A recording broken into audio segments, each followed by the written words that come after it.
Hello everyone, welcome all. Let's continue the chapter permutation and combinations. तो इसमें हम principle of counting से related sum कर रहे थे. Next sum is in how many ways can 5 letters be posted in 4 letter boxes. ठीक है, आपके पास 5 लेटर्स हैं और उनको आपने 4 लेटर बॉक्सेस में पोस्ट करना है. यू हैव ऑप्शन की 4 में से किसी में भी आप डाल सकते हैं. तो कितने वे होंगे, केयरफुली करना है इसे. बहुत सारे बच्चे गलत करते हैं. अब देखिए, अब आपके पास 5 लेटर्स हैं और आपके सामने 4 लेटर बॉक्सेस रखे हैं. ठीक है, आपने पहला लेटर उठाया और उसे पोस्ट करने गए. तो जब आप पहले लेटर को पोस्ट करने गए तो आपके पास 4 पोस्ट लेटर बॉक्सेस हैं. तो आपके पास 4 ऑप्शन है, चाहे मैं इसमें डाल दूं, चाहे इसमें डाल दूं, चाहे इसमें डाल दूं. ठीक है, तो मेरे पास कितनी डिफरेंट ऑप्शंस हैं? 4 डिफरेंट ऑप्शंस है कि मैं पहला लेटर किसी भी एक उसमें पोस्ट कर सकता हूं. तो कितने वे हो गए? फर्स्ट लेटर को पोस्ट करने के 4 वेज. एंड अब आपने दूसरा लेटर भी पोस्ट करना है. अब दूसरा लेटर पोस्ट करने के कितने वेज हैं? Again we have 4 different ways. ठीक है, 4 ऑप्शंस है. फिर से मैं इन चारों में से किसी एक में डाल दूं. फिर थर्ड लेटर को पोस्ट करने के 4 वेज, फोर्थ लेटर को पोस्ट करने के 4 वेज एंड फिफ्थ लेटर को पोस्ट करने के 4 वेज. सो टोटल वेज कितने हो गए? 4 रेज टू पावर 5. ठीक है, सो बहुत सारे बच्चे आंसर लिखते हैं 5 को 4 टाइम्स मल्टीप्लाई करते हैं. 5 into 5 into 5 into 5. That's wrong.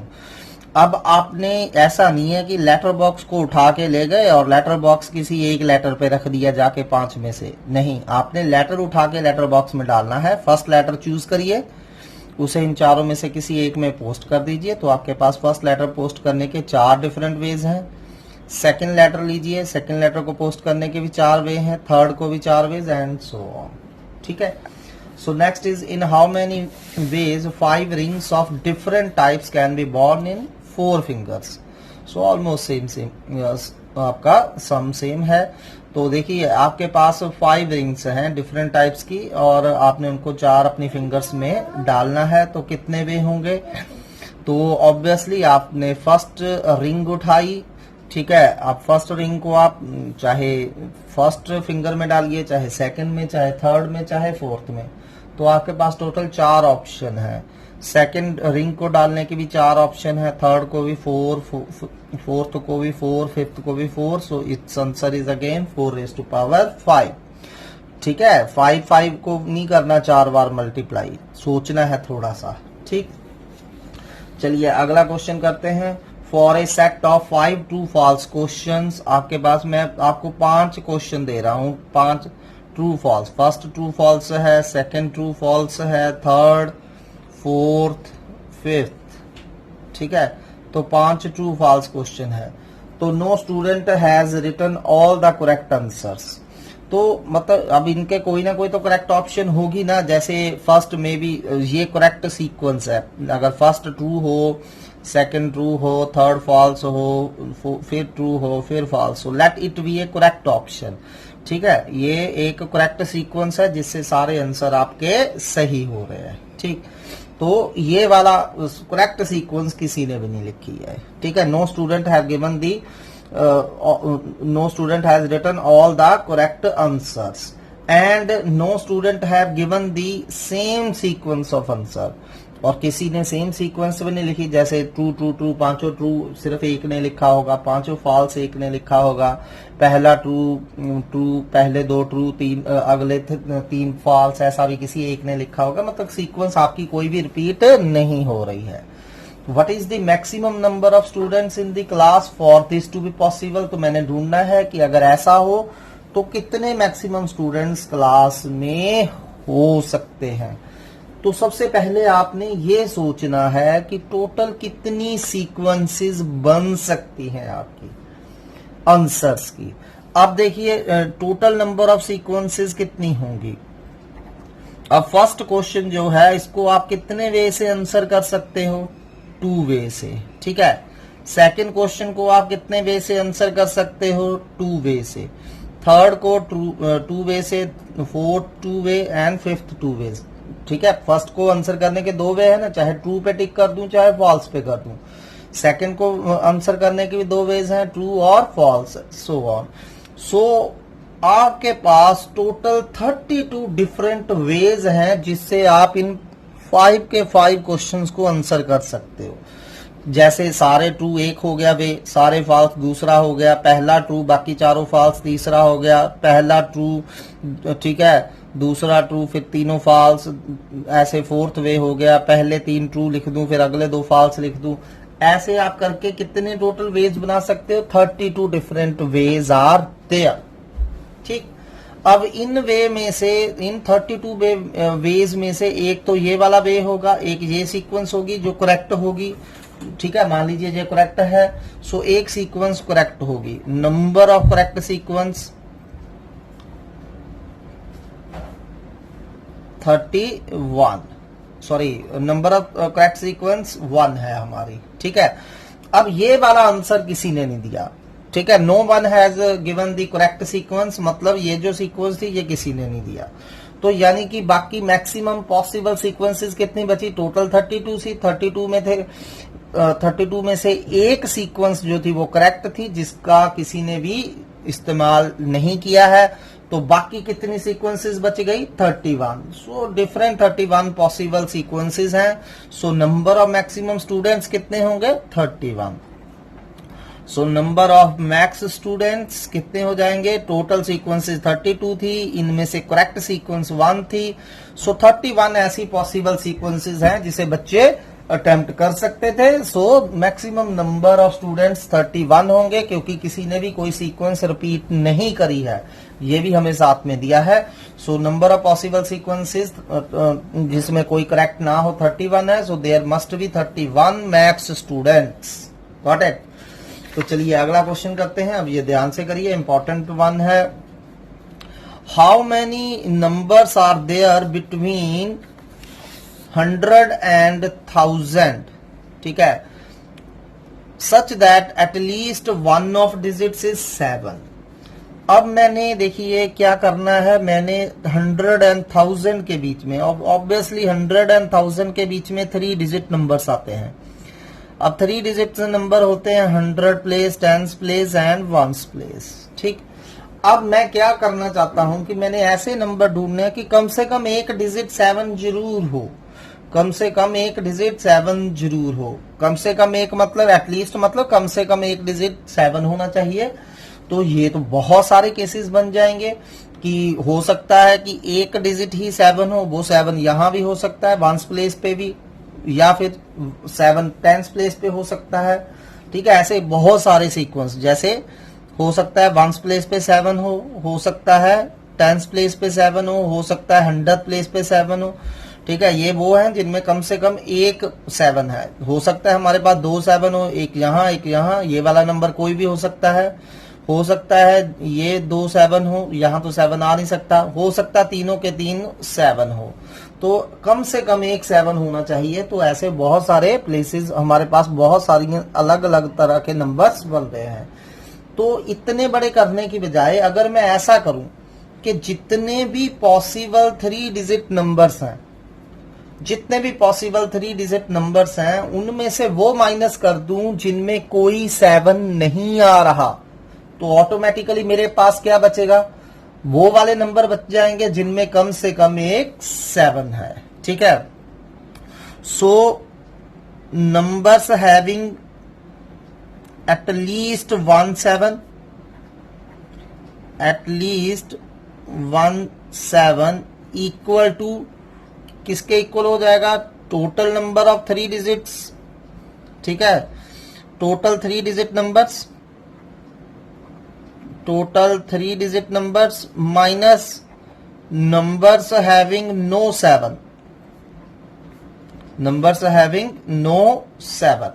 ठीक है, अगर मैं जितने भी पॉसिबल 3 डिजिट नंबर्स हैं, जितने भी 3 डिजिट नंबर पॉसिबल हैं, उनमें से वो नंबर माइनस कर दूं जिनमें कोई 7 नहीं आ रहा, नो 7, तो ऑब्वियसली ऐसे नंबर बचेंगे जिनमें कम से कम एक 7 होगा ही होगा।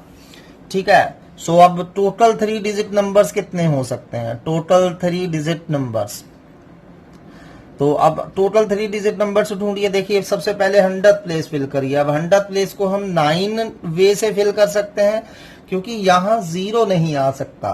ठीक है, अगर 0 हो गया यहाँ 100th प्लेस पे तो वो 2 डिजिट नंबर रह जाएगा, जबकि हमें 3 डिजिट नंबर बनाने हैं बिटवीन 100 एंड 1000। तो 9 वेज हैं 100th प्लेस को फिल करने के। 10th प्लेस पे कोई भी 10 डिजिट यूज कर लीजिए। ठीक है, 1st प्लेस पे कोई भी अपना कोई भी 10 डिजिट नंबर, 10 डिजिट्स में से कोई भी नंबर यूज कर लीजिए। ठीक है, क्योंकि यहाँ रेपिटेशन के बारे में कुछ नहीं कहा है, तो जब कुछ ना कहा गया हो तो मैंने आपको ऑलरेडी बताया है ये क्या होता है, you can repeat the numbers. तो टोटल मेरे पास 3 डिजिट नंबर्स जो है वो 900 होंगे। ठीक है, इंक्लूडिंग 100। ठीक है, इसमें 100 भी आ रहा है आपका। तो अब इनमें से मैंने वो वाले माइनस कर देने हैं जिनमें कोई 7 नहीं है। ठीक है, वो वाले माइनस कर दीजिए जिनमें कोई 7 नहीं है। ठीक, so total number in which 7 does not appear, 7 does not appear, जिनमें 7 आ ही नहीं रहा। ठीक है, मतलब आपके पास 7 है ही नहीं, आपके पास सिर्फ 9 डिजिट है। 0 1 2 3 4 5 6, 7 नहीं है, 8 9, ये आपके पास टोटल 9 डिजिट है। तो कितने 3 डिजिट नंबर बना सकते हो इनका यूज करते हुए? अब 100th प्लेस पे आप 0 तो लिख नहीं सकते, 7 हमारे पास ऑलरेडी नहीं है, तो 100th प्लेस को हम 8 वे से फिल कर सकते हैं। और rest of 2 places, 10th place and 1st place can be filled in 9 and 9 ways, क्योंकि यहाँ 7 नहीं यूज करना आपने, बाकी 9 में से कोई भी डिजिट आप यूज कर सकते हो। तो 8 इंटू 9 इंटू 9 को सॉल्व कर लीजिए। ठीक है, तो अब रिक्वायर्ड नंबर्स कितने हो गए आपके? रिक्वायर्ड नंबर ऑफ वेज, तो टोटल वे से यानी कि आप 900 में से माइनस कर दीजिए 8 इंटू 9, इनको मल्टीप्लाई करके, तो जो आपका आ जाएगा वो आपका आंसर होगा। ठीक है, तो चलिए अगला करते हैं। अगला है how many numbers are between 100 and 1000, मतलब अगेन 3 डिजिट नंबर्स की बात हो रही है, which have exactly one of their digits as 7। अब हमें क्या चाहिए? एग्जैक्टली 1 7 डिजिट चाहिए। ठीक है, अब एग्जैक्टली 1 7 डिजिट कब आएगा? You have 3 option. एग्जैक्टली 1 7 हो जिसमें, तो हो सकता है 7 1st प्लेस पे हो, या हो सकता है 7 10th प्लेस पे हो, या हो सकता है 7 आपका कहाँ हो? 100th प्लेस पे हो। ठीक है, तो या ये होगा या ये होगा या ये होगा, तो हम तीनों फाइंड करके और है, तो इन तीनों को क्या कर देंगे बाद में? ऐड। तो जब भी और आता है तो क्या करना होता है? ऐड होता है। ठीक, तो एग्जैक्टली 1 7 होना चाहिए। तो एग्जैक्टली 1 7 का मतलब अगर 7 1st प्लेस पे है तो 7 10th प्लेस पे या 100th प्लेस पे नहीं आ सकता। ठीक है, इसका भी ख्याल रखना है। ठीक, सो चलिए पहले वो फाइंड करते हैं numbers, 3 digit numbers, 3 digit numbers that have 7 in the unit place, 7 in the unit place, but not in any other place, but not in any other place। तो कितने होंगे ऐसे नंबर्स? अब देखिए, अब यूनिट प्लेस को आपने कितने वे से फिल कर रहे हो? यूनिट प्लेस को आप 1 वे से ही फिल कर सकते हो, क्योंकि सिर्फ 7 ही लिखा जा सकता है। फिर ये 100th प्लेस फिल करिए। अब 100th प्लेस पे ना तो 0 आ सकती है ना ही 7 आ सकता है, तो 100th प्लेस को आप कितने वे से फिल कर सकते हो? 9। और 10th प्लेस को आप कितने वे, सॉरी 100th प्लेस को 8 वे से फिल करेंगे, क्योंकि यहाँ ना तो हम 0 यूज कर सकते हैं ना 7 यूज कर सकते हैं, बाकी 8 के 8 डिजिट आप यूज कर सकते हो। तो यहाँ 10th प्लेस जो है इसको हम 9 वे से फिल कर सकते हैं, क्योंकि यहाँ सिर्फ 7 नहीं लिखा जा सकता, 7 के अलावा आप कोई भी यूज कर सकते हो। Got it? तो ये कितना आ गया? 8 इंटू 9 इंटू 1, तो ऐसे 72 नंबर होंगे जिनमें यूनिट प्लेस पे 7 है और किसी भी प्लेस पे 7 नहीं है। चलिए अगला करते हैं 3 digit numbers that have 7 in tens place but not in any other place।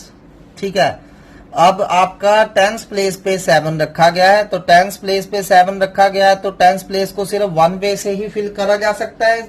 ठीक है, सिर्फ 7 ही लिखा जा सकता है। फिर 100 प्लेस को हम 8 वे से लिख सकते हैं, क्योंकि ना तो यहाँ 0 यूज किया जा सकता है, ना ही 7 यूज किया जा सकता है। इसको फिल करने के हमारे 9 वेज हैं, तो ये भी कितने वेज हो गए, 8 इंटू 9 72 वेज हो गए। ठीक है, and the lastly 3 digit numbers that have 7 इन कौन से प्लेस पे होगा, 100 प्लेस पे। ठीक है, 7 in 100th place but not in any other place, but not in any other place, सिर्फ 100th प्लेस पे होगा। अब जब 100th प्लेस पे 7 है, तो 100th प्लेस कितने वे से फिल करा जा सकता है, 1 वे से, क्योंकि यहाँ सिर्फ 7 ही लिखा गया है। ठीक है, बाकी tens and unit place can be filled in 9 into 9 ways. So total कितने हो गए, 81 वेज। ठीक है, तो या तो ये होने थे, या ये होने थे, या ये होने थे। Therefore required number of veg, required number of veg क्या हो जाएगा, 72 प्लस 72 प्लस 81। तो इन तीनों को क्या कर देंगे, ऐड कर देंगे, वो आपके रिक्वायर्ड नंबर ऑफ वेज हो जाएंगे। सो ये ध्यान से करिए, इंपॉर्टेंट सम है। Next question is how many 5 digit telephone numbers can be constructed using digits 0 and 9 if each number starts with 67 and no digit appears more than once। This question is from NCERT। तो आपने पहली बात तो 5 digit number बनाने हैं। ठीक है, तो 5 डिजिट नंबर्स बनाने हैं, तो यहां तो आपका 67 फिक्स है, क्योंकि नंबर 67 से स्टार्ट होने चाहिए। यहाँ 6 ही आएगा, यहाँ 7 ही आएगा। ठीक है, और कोई भी डिजिट रिपीट नहीं करना चाहिए। ठीक है, तो 6 और 7 यहाँ, यहाँ और यहाँ आपने यूज नहीं करने हैं। तो मुझे बता सकते हैं आप अब इजीली कि कितने ऐसे टोटल नंबर ऑफ वेज हो सकते हैं। ठीक है, सो बहुत इजी है, आप खुद ही कर सकते हैं वैसे तो। ठीक है, तो हम देख पा रहे हैं कि इसमें हम क्या नहीं यूज करना, 6 और 7 दोबारा यूज नहीं करने हैं। ठीक है, तो ये तो फिक्स्ड है, इसको फिल करने का ओनली 1 वे है। ठीक है, सो नंबर ऑफ वेज कितने हो जाएंगे, फर्स्ट प्लेस को 1 वे से ही फिल कर सकते हैं, सेकंड प्लेस को 1 वे से कर सकते हैं, और इस प्लेस को कितने वे से फिल करेंगे हम। अब ना तो 6 यूज करना है, ना 7 यूज करना है, तो 10 डिजिट टोटल होते हैं, 10 में से 2 डिजिट चले गए, तो इसको 8 वे रह गए, इसको टेंस प्लेस को 7 वे रह गए, और यूनिट प्लेस को 6 वेज रह गए। ठीक है, सो 8 इंटू 7 इंटू 6 मल्टीप्लाई कर दीजिए, you will get the answer. So अगला है, there are 10 lamps in a hall, each one of them can be switched independently, find number of ways in which the hall can be eliminated.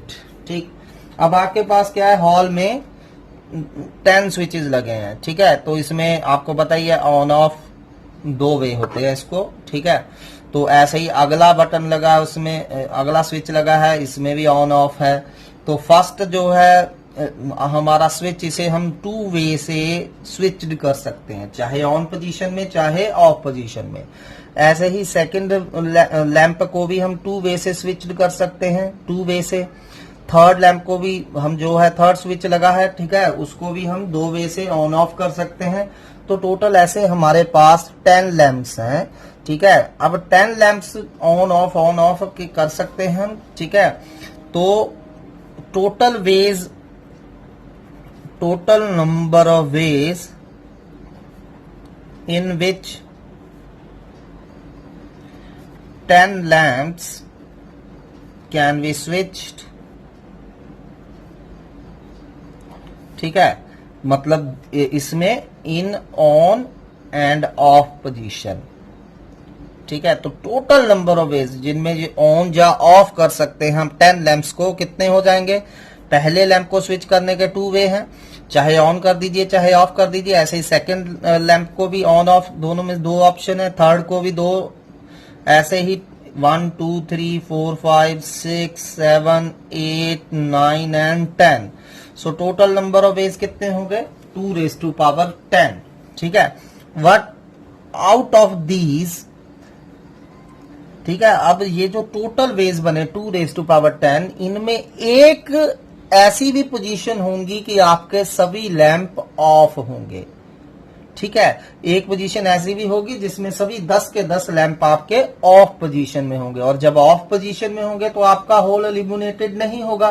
ठीक है, तो चाहे एक lamp भी चले, 10 में से चाहे एक लैंप चले आपका होल एलिमिनेटेड हो जाएगा, चाहे 2 चले तो भी आपका होल एलिमिनेटेड हो जाएगा, चाहे 10 के 10 लैंप जला दीजिए तब भी आपका होल एलिमिनेटेड हो जाएगा।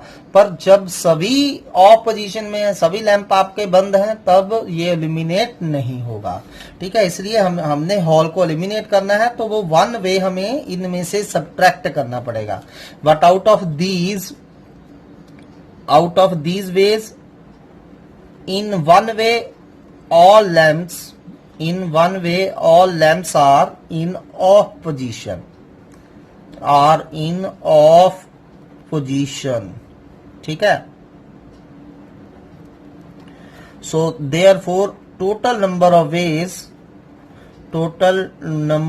ways to eliminate Hall equal to कितना हो जाएगा? जो टोटल ऑप्शन थी 2 रेज टू पावर 10, इनमें से 1 हम माइनस कर देंगे। तो इतने वेज हैं जिससे हम हॉल को एलिमिनेट कर सकते हैं। चलिए, अब प्रिंसिपल ऑफ काउंटिंग के बाद हम मेन टॉपिक पे आते हैं, परमुटेशन एंड कॉम्बिनेशंस। इसमें हम पहले परमुटेशन करेंगे, नेक्स्ट कॉम्बिनेशन करेंगे। सो इसमें परमुटेशन जो होता है वो हमने दोनों में डिफरेंस क्या है पहले वो थोड़ा सा जान लें। परमुटेशन हमने कब करना है? जब हमें थिंग्स को अरेंज करना है। ठीक है, परमुटेशन स्टैंड्स फॉर अरेंजमेंट्स। जबकि कॉम्बिनेशन हमने कब करना है? जब आपके क्या करनी है? सेलेक्ट करनी है, कोई चीज सिलेक्शंस करनी है। So combination stands for selection. तो ये दोनों में डिस्टिंक्शन है, आपने याद रखना है। स्टेटमेंट को केयरफुली ऑब्जर्व करके आपने पता लगाना है कि आपको अरेंज करने को बोला गया है या सेलेक्ट करने को बोला गया है। अगर तो थिंग्स को आपने अरेंज करना है तो आपने परम्यूट करना है, अगर थिंग्स को आपने सेलेक्ट करना है तो कॉम्बिनेशन अप्लाई करना है। ठीक है, जैसे फर्क क्या है अरेंजमेंट और सिलेक्शन में? जैसे मान लीजिए आपके पास टोटल 3 थिंग्स हैं। ठीक है, टोटल थिंग्स आपके पास 3 हैं। ठीक है, कौन कौन सी? मान लीजिए A, B and C। And मैं आपको 2 चेयर्स लगा रहा हूं। You have to arrange 2 things. तो आपने 3 में से 2 थिंग्स को अरेंज करना है। ठीक है, you have to arrange 2 things. मान लीजिए मैंने 2 चेयर्स लगाई हैं, 2 चेयर्स पे आपने 2 सीट्स हैं, 2 सीट्स पे आपने इन 3 को अरेंज करना है। तो आपके क्या क्या अरेंजमेंट हो सकते हैं? तो possible arrangements are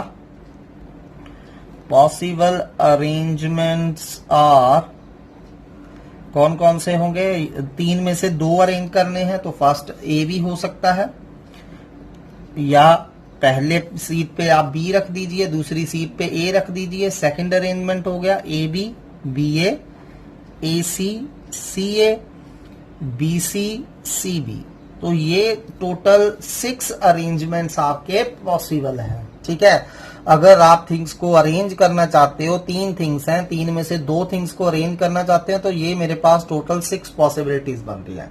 so total number of arrangements यहाँ 6 होंगे।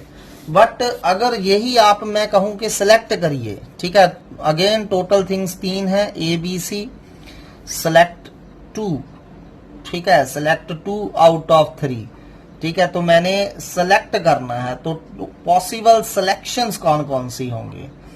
पॉसिबल सिलेक्शंस कौन कौन सी होंगी? अब देखिए, आपने 3 पर्सन है ए बी सी, और मैं कह रहा हूं आपको 3 में से कोई 2 पर्सन सिलेक्ट करिए। तो कौन कौन से सिलेक्ट करोगे? हो सकता है आप ए और बी को सिलेक्ट कर लें। अब जब आपने ए और बी को सिलेक्ट कर लिया, या मैं ऐसा कहूं कि मैंने बी और ए को सिलेक्ट कर लिया, तो यहां एक ही बात है। सिलेक्शन के केस में ए बी को सिलेक्ट, ए एंड बी को सिलेक्ट करिए या बी एंड ए को सिलेक्ट करिए, यहां डिफरेंस नहीं है, this is one thing. But arrangement में A B and B A are different things. यहां ऑर्डर मैटर कर रहा है कि ए आगे है बी पीछे है या बी आगे है ए पीछे, क्योंकि यहां अरेंज कर रहे हैं। यहां मैंने फर्स्ट सीट पे ए को अरेंज करा है, सेकंड सीट पे बी को, और यहां मैंने फर्स्ट सीट पे बी को अरेंज करा है और सेकंड सीट पे ए को। So these are different things in arrangements, but in selection A B and B A are same thing.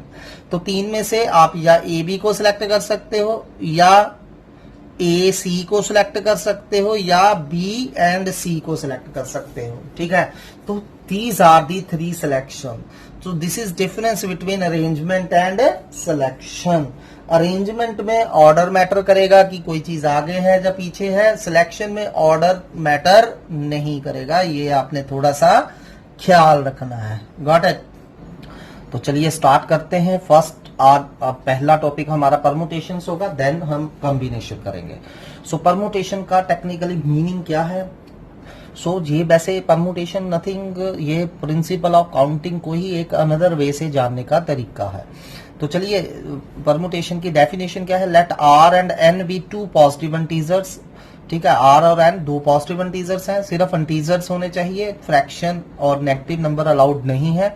Such that one less than equal to r, less than equal to n. R छोटा है N से, या are N के equal भी हो सकता है। ठीक है, और वन से दोनों बड़े होने चाहिए या वन के इक्वल हो सकते हैं। Then number of all permutation of n distinct things taken r at a time is given by NPR equal to PNR equal to n factorial upon n minus r factorial. So NPR इसका क्या मतलब है कि we are permuting r things at a time out of n things. अगर total हमारे पास n things है, उनमें से r थिंग्स को आपने अरेंज करना है या परम्यूट करना है, तो उसको हम NPR से डिनोट करेंगे। और ये कैसे फाइंड करते हैं? फैक्टोरियल के टर्म्स में ऊपर वाले का factorial n factorial upon this minus this, n में से r माइनस कर दीजिए उसका फैक्टोरियल। ठीक है, तो जैसे मेरे पास, जैसे मैंने अभी बताया कि मेरे पास थ्री थिंग्स है। ठीक है, और आप थ्री थिंग्स लेते हुए मैं कह रहा हूं कि आपको कोई दो थिंग्स अरेंज करिए, टू थिंग्स को अरेंज करिए। ठीक है, टू थिंग्स अरेंज करनी है। मान लीजिए मैंने ये दो प्लेसेस दिए हैं, अब इनको अरेंज करिए। तो प्रिंसिपल ऑफ काउंटिंग से दो थिंग्स को अरेंज करने के क्या वे होंगे? देखिए, फर्स्ट प्लेस पे हम तीन में से कोई भी ए बी या सी कोई भी प्लेस कर सकते हैं। तो फर्स्ट प्लेस को फिल करने के थ्री वेज हैं। अब जो प्लेस यहां फिल कर लिया वो ऑब्वियसली यहां नहीं आएगा। तो मान लीजिए यहां बी रख दिया, तो बी अब यहां नहीं यूज करना है। तो सेकंड प्लेस को फिल करने के कितने वेज हो गए? 2। तो टोटल 6 वेज हो गए। तो जैसे कि मैंने बताया भी था, वो 6 कौन कौन से हैं? ए बी हो सकता है, बी ए, ठीक है, बी सी बी, ए सी ए। सो ऐसे आप कोई दो थिंग्स लेके तीन में से दो प्लेसेस पे अरेंज कर सकते हो। ठीक है, तो टोटल 6 वेज हो गए। अब देखिए 3 इंटू 2 है, इसे हम ऐसे इंटू 1 अपॉन 1 भी लिख सकते हैं। Got it? तो ये क्या बन गया? 3 इंटू 2 6 अपॉन 1, एंड 6 को हम क्या लिख सकते हैं? 3 factorial upon 2 factorial, sorry 1 factorial. ठीक है, 6 can be written as 3 factorial and 1 can be written as 1 factorial. So मतलब मैंने 3 प्लेसेस थे मेरे पास, टोटल 3 थिंग्स थी, उनमें से मैंने 2 को अरेंज करना था। तो इसको हम कैसे डिनोट करेंगे? 3p2 से। ठीक है, टेक्निकली इसे 3p2 से डिनोट करेंगे। और क्या फार्मूला था? ऊपर वाले का factorial upon this minus this, 3 minus 2 का फैक्टोरियल। तो ये क्या आ रहा है? 3 फैक्टोरियल अपॉन 1 फैक्टोरियल। देखिए एग्जैक्ट वही बन रहा है। सो 3p2 का क्या मतलब होगा? 3 में से कोई दो चीजें आपने अरेंज करनी है। 3 में से कोई दो चीजें अरेंज करनी है। सो 3p2 सिंपली क्या हो जाएगा? 3 factorial upon 3 minus 2 factorial, that is 1 factorial. ठीक है, और 3p2 शॉर्टकट हम जैसे बताया मैं, 3p2 सेम एज 3 इंटू 2 होगा। ठीक है, ये वाला भी याद रखिए, मैंने इसको बार बार यूज करना है, फैक्टोरियल वाला भी और ये वाला भी। ठीक है, तो मान लीजिए आपको मैं 5 थिंग्स दे रहा हूं, 5 टोटल थिंग्स है, और 5 में से आपने 3 थिंग्स अरेंज करनी है। तो टेक्निकली क्या होगा इसका बाय फार्मूला क्या हो जाएगा 5 फैक्टोरियल अपॉन 5 माइनस 3 फैक्टोरियल, यानी कि 5 factorial upon 2 factorial. 5 factorial can be written as 5 into 4 into 3 into 2 factorial upon 2 factorial. 2 factorial से 2 फैक्टोरियल कैंसिल हो गया, सो 5p3 क्या हो गया 5 इंटू 4 इंटू 3। ठीक है, तो फैक्टोरियल ये भी याद रखिए, कई जगह मैंने ये यूज करना है, कई जगह मैंने डायरेक्टली, अब देखिए 5p3 था तो नीचे 3 लिखा है तो 5 को 3 तक लिखते जाइए, 3 टाइम्स लिखिए, 1 1 रिड्यूस करके 5 4 3। जैसे 6p2 है, अब यहाँ 2 है तो इसका शॉर्टकट डायरेक्टली कैसे क्या आंसर होगा 6 इंटू 5, 2 टाइम्स एक एक करके रिड्यूस करना है। जैसे 7p3 है तो इसे हम कैसे लिख सकते हैं 7 इंटू 6 इंटू 5, नीचे 3 लिखा है तो 3 टाइम्स एक एक रिड्यूस करके, पहले 7 फिर एक रिड्यूस करा 6 फिर एक रिड्यूस करा 5, 3 टाइम्स। ठीक है, 8p4 क्या हो जाएगा, अगर फैक्टोरियल से निकालना है तो ये हो जाएगा 8 फैक्टोरियल अपॉन 8 माइनस 4, 4 फैक्टोरियल। या फिर डायरेक्टली आप 8p4 को क्या लिख सकते हैं 8 7 6 5, 4 टाइम्स। ठीक है, एक एक रिड्यूस करके। ठीक, 9p अगर मान लीजिए r आ गया तो आपको फैक्टोरियल ही लगाना पड़ेगा, 9 factorial upon 9 minus r factorial आ गया। मान लीजिए n+1 थिंग्स है, उनमें से r थिंग्स अरेंज करनी है तो क्या कितने हो जाएंगे n factorial upon n+1 minus r factorial. तो इस तरह से ये हमने परमुटेशन करना है। परमुटेशन का मतलब है कि हमने NPR का मतलब है कि टोटल n थिंग्स है, उनमें से हमने कितनी थिंग्स अरेंज करनी है, n में से r थिंग्स अरेंज करनी है। ठीक है, तो चलिए थोड़े से क्वेश्चन करते हैं इससे रिलेटेड। तो first question is find P15 ठीक है, P15 मतलब 15 टोटल थिंग्स है, उनमें से 3 थिंग्स अरेंज करनी है। ठीक है, तो इसको हम ऐसे भी लिख सकते हैं 15p3। पहली बात, ये दोनों पॉजिटिव होने चाहिए, ये नेगेटिव इनमें से कोई नहीं हो सकता, फ्रैक्शन में इन दोनों में से कोई भी नहीं हो सकता, और ये नीचे वाला या तो ऊपर वाले के बराबर हो सकता है या कम होगा। यहां ऐसे नहीं हो सकता कोई चीज कि 3p4, दिस इज नथिंग, ये कोई चीज नहीं हमारे पास। हाँ, 4p3 हो सकता है कि 4 में से 3 थिंग्स अरेंज कर ले, 5p5 हो सकता है कि 5 में से 5 थिंग्स अरेंज कर ले, सो थोड़ा सा ख्याल रखिए। अब 5p3 से शॉर्टकट हम यहाँ 3 लिखा है तो मैंने 3 टाइम्स 3 फैक्टर्स लिखने हैं, एक एक रिड्यूस करके 5 14 13। ठीक है, दैट इज आंसर, इनको मल्टीप्लाई कर लीजिए।